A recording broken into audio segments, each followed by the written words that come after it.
Welcome to DC Conversations. Yet again, we have another guest with us, and today we are meeting Mr. Sukhbir Singh, who is the GM of Novotel Hyderabad Airport. So let's welcome him. Welcome. Thank you. Yeah. Thank you. So first things first, congratulations. You're back to the brand you have worked with earlier. How Yep. does it feel? Like I was mentioning before we started the interview, I think it's a bit of a homecoming, it's a bit of a nostalgia. And more importantly, because I moved on to this journey as a general manager in this hotel. I was selected for a GM program. I did my internship as a GM here, Oh, and then went on to becoming a GM. And then it took me about 9 years to come back. nice. So yeah, it's good to be back. Okay. So how has your journey in hospitality shaped your career? I think most people in my time in the 90s would not have any understanding of what is it that's going to take to become a general manager. And in my time, most of the people who would become general managers would be from food and beverage. And I was a front office guy. So I interned with the Oberoi in Khajuraho. I did my specialization with Rambagh in Jaipur. Took my first assignment in sales in ITC. And that was 4 years in ITC. 2 years I reported to somebody, but I was, I think, very fortunate. I became an HOD at the age of 25. So I think it's quite early. I moved on to Oberoi, became part of the national sales in Bombay. I headed the Oberoi prefix properties. That was a time when the brand had two entities, the Trident Hilton and the Oberoi prefix properties. So I was part of the Oberoi prefix setup. And that was the last stint in hotels. I moved out, joined American Express Bank in their T&E consulting, spent 5 years there, moved out, tried my hand at co-working with Regis, short stint. And then this assignment happened in January of 2011. Yeah, so it's been now 13 years. And it's been an absolutely exciting journey. So I came in as a director of sales and marketing. This company was growing at that point of time. They were more democratic. They did not put becoming a general manager on your lineage. Which vertical you came from was immaterial. Where you were headed and did you have the right attitude was more important. So I got selected in a program at Singapore, which was the GM Pass Asia Pacific program. And and then I got my first GM-ship at Navi Mumbai. 2.5 years with IBIS. Then I asked for a pre-opening. The only one available was in Far East. So I went and opened a Novotel in Guwahati. So that was 3 years, huge learning. And then I got my assignment at Pune, which was a large hotel, 223 keys. Plus we were adding 88 rooms as an additional inventory. And that was, I think, a challenging time because that was the whole period through pandemic. This is the Viman Nagar. Novotel. That's Okay. right. Yeah. And then beginning of last year, February is when I landed here, back to where I started. So it's been a journey which has been very, very rewarding, very encouraging, and it's been. I don't think there has been any lows. It's been all highs.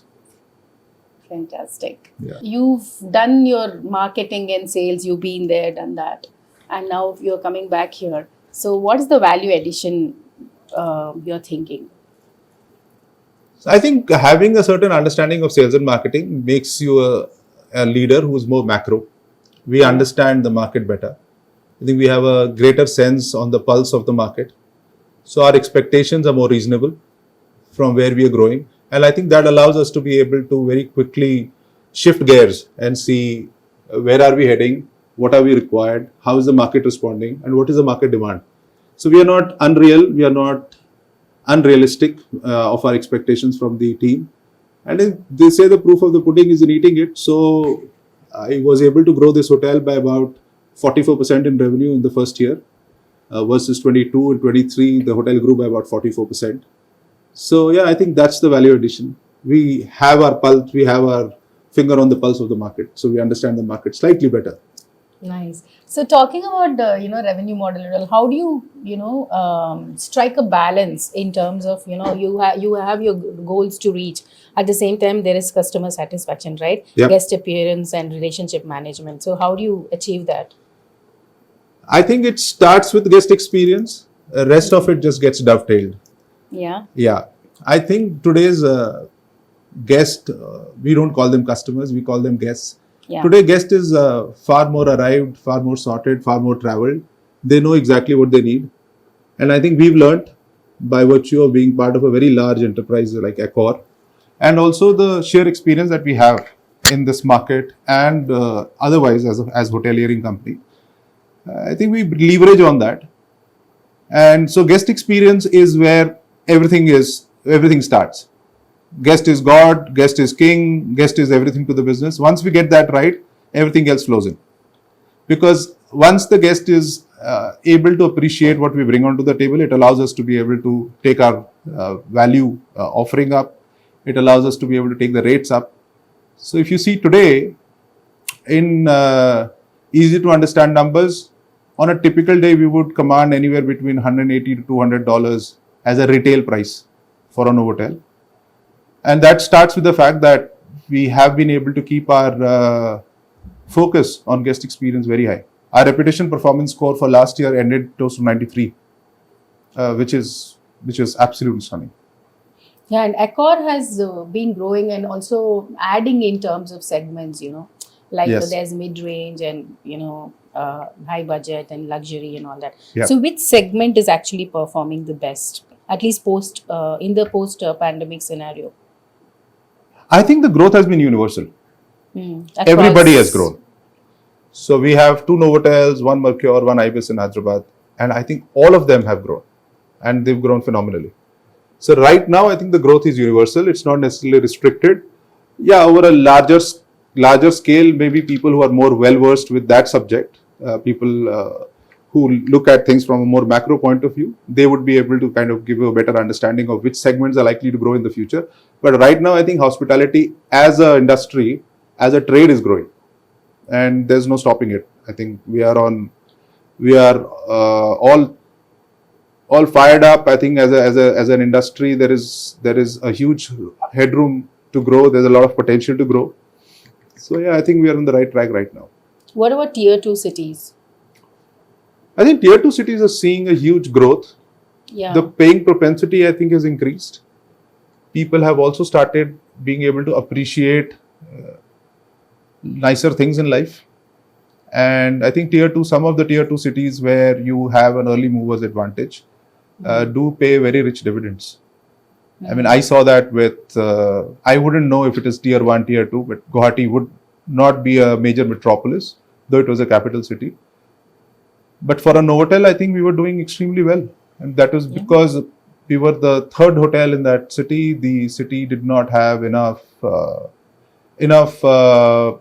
rooms catering to that particular segment. Aspirations were high. People had the paying propensity. So yeah, I think tier 2 cities are here to stay. I mean, that's going to be the focus for a lot of chains. So do you think the same happening with Ayodhya, where everybody is like rushing to set up business? Yeah, I mean, look at what's happening at Ayodhya. I mean, Yeah. So there are hotel chains which have already announced putting up 5-star hotels, Yeah, which was not the case last year. true. So yeah, religious tourism is taking up.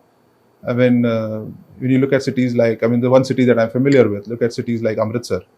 You go to Amritsar, you are spoiled for choice. You have just about everybody there. Almost everybody. Yeah. Yeah. So yeah, I think tier 2 cities, religious tourism. I think also the sheer idea that Indians are suddenly traveling a lot more. And I think they've Yes. decided to explore India quickly than necessarily going abroad. True. Yeah. Also, what is luxury here? I mean, even if you were to stay at a 5-star property, say in Paris or any other part of the globe, I guess it's very different, right? Yeah. Yeah. Luxury here is like real luxury, Real like luxury. royalty. Yeah. Yeah. I think that level of luxury becomes available to you even at mid-scale, upper upscale. You don't really need to get to luxury to be able to experience that. I think we as a India hospitality setup, I think we were able to crack the code much earlier. We are humble. We have a high degree of humility when it comes to service. I think we are a little more engaged with the audience. So yeah, I think that is what differentiates us. Okay, so what have been your learnings, like from since the time you started in the industry till now? Well, my mentor said, "Once a hotelier, always a hotelier." I think it's an industry which you either love or you don't love. There is a very small gray area where you continue being here without loving it, and that's because it is actually an extension of your same human sentiments. We do it with a bit of an allowance, a little bit of a sophistication. But technically, the idea is to be able to treat people who come in exactly the way you would want to treat people when they come to your house. You want to be warm, you want to be caring, you want to be able to do something a little more than what they would expect. And that's exactly what we do. So it's an extension of the human emotion. And I also strongly believe that people don't really come to a five-star hotel to only eat or only sleep in an air-conditioned room. A room is a room is a room. An air-conditioned room everywhere would look the same. Yeah. I think hotels, which are large hotels, five-star hotels, there's an element of aspirational value. People come here to celebrate, to feel important, to make their families feel important. It's an occasion when you come in, you're celebrating your anniversary. It could be a son's graduation, it could be the birth of a child, whatever. I mean, so there is something special which gets attached. And I think as an industry, as a hotel, we want to be able to make sure that you feel that special touch. And so trust me, there is no rocket science to hospitality. It's about being your genuine self and making sure that people who come in, they feel cared for, they feel appreciated. That's all. And I think we've kept it simple. We've kept it simple. I wouldn't know about the others. Yeah, but having said that, big brands means even easier for them to get pinpointed at, right? Yep. So there'll be crisis also, like it gets bigger. Yep. What kind of challenges do you face? So fortunately for me, in my 25 years of career, nothing has translated to becoming a crisis.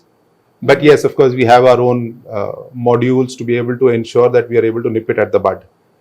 So there is a very high level of understanding. I think when you engage with the customer, you are able to pinpoint if something is going to explode into something larger. Yeah. So you are able to handle it right at the beginning. And it is a human intensive business.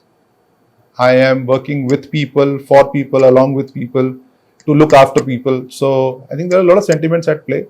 So we try and keep the messaging with our teams very clear. You're dealing with human beings on the other side. Don't get confused with this whole, whether it's a customer, it's a guest, it's a client, it's another human being on the other side. He or she has the same emotions as you. They get upset with the same reasons. Now, if it's a paying customer, it's a paying guest, obviously their expectations are high.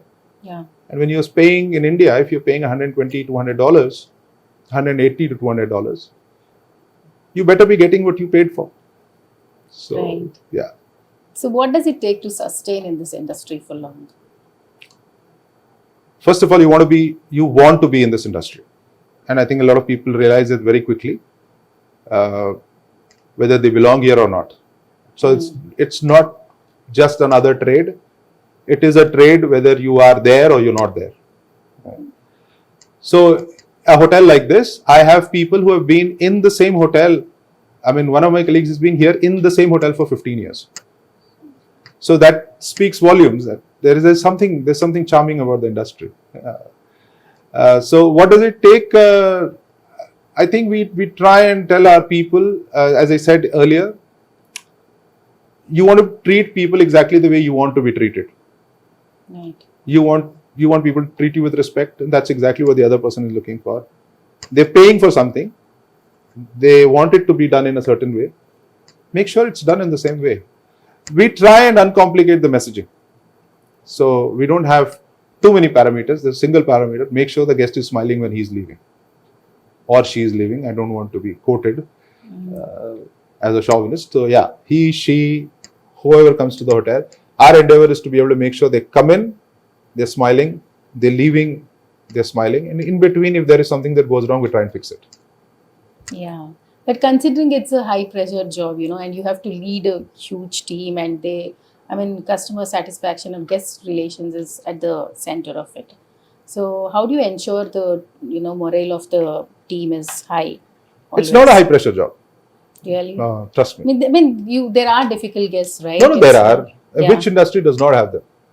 And my example is, go to a bank, a branch, and that person who has, may I help you, hanging above their counter, the TG that they are handling, the TG that my team members would be handling. We have a very, I think by virtue of the business that we are in, the price points that we are in, we get a very refined set of people. We don't get unreasonable people. So there is no unreasonable guest. The guest may sound unreasonable to some people, and that's where I think this understanding that is a high pressure job. It's not a high pressure job at all. Yeah. I go around treating my team members how I want them to treat the others. I think it starts with me. I hold the mantle of the whole attitude of the culture that is supposed to be set up. So if I'm expecting something, then I'm the role model. And I make sure that I deliver on that role model definition in every interaction with my associate. Nice. So what are the trends you have noticed recently in the hospitality industry? People are eating out more.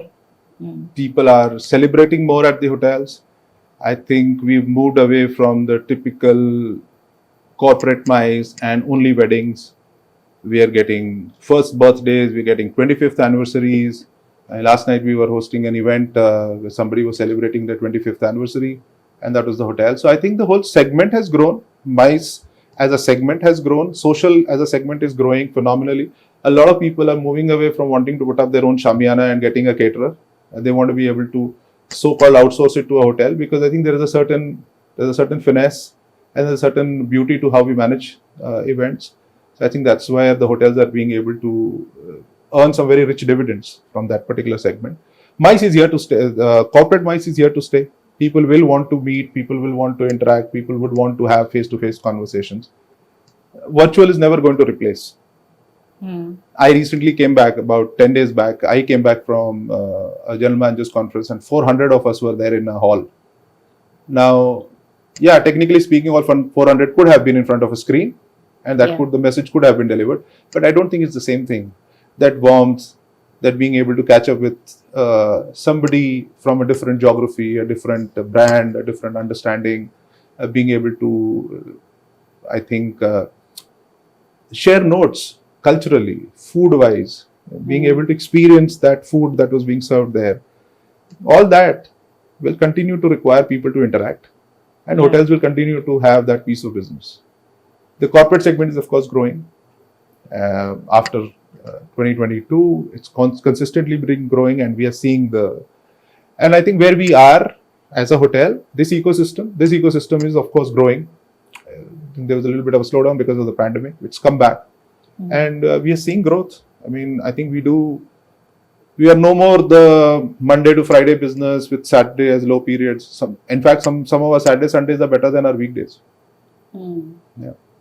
So there are a lot of pop-ups happening these days, right? Like you're getting flying down chefs and doing pop-ups of different. What kind of response are you getting for these? Well, it's a difficult one to say. Is it a great response? Is it not so great response? I think one idea is to be able to give people a differentiated experience. Is that experience an universally accepted experience? May or may not be. But the point is, I think our messaging to the market was, we are here trying to be able to do something new every other day. Yeah. And so there is something to look forward to.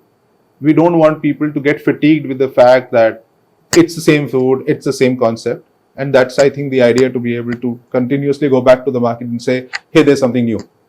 And I think people have been able to appreciate it. Yeah. And we are seeing the growth in the revenue and the food and beverage side of the story. And going forward, F&B is a huge focus. It's a large part of our business. Yeah. It contributes to almost 35-36% of our top line. and I think we want to be able to make sure that that's more robust. Nice. So what's the roadmap now for 2024? So, like you said, we have gone into this space. We've actually, first of all, we started getting the right people on board. So we have a new chef on board, we have a new food and beverage director on board, we have the new commercial team, the marketing team, we have a new agency, we have a new PR agency. So I think the infrastructure to be able to say, are we ready to, with the idea of go to market, I think that's all in place. We have the people who know the product, we now have people who know the delivery, and now we have people who can go out into the market and communicate what is it that we are doing. So I think you are in for some surprises from us. You will see far more activity, far more activation as far as food and beverage is concerned in this whole year. Fantastic. Thank you so much. You're welcome. Thank you. Thank you.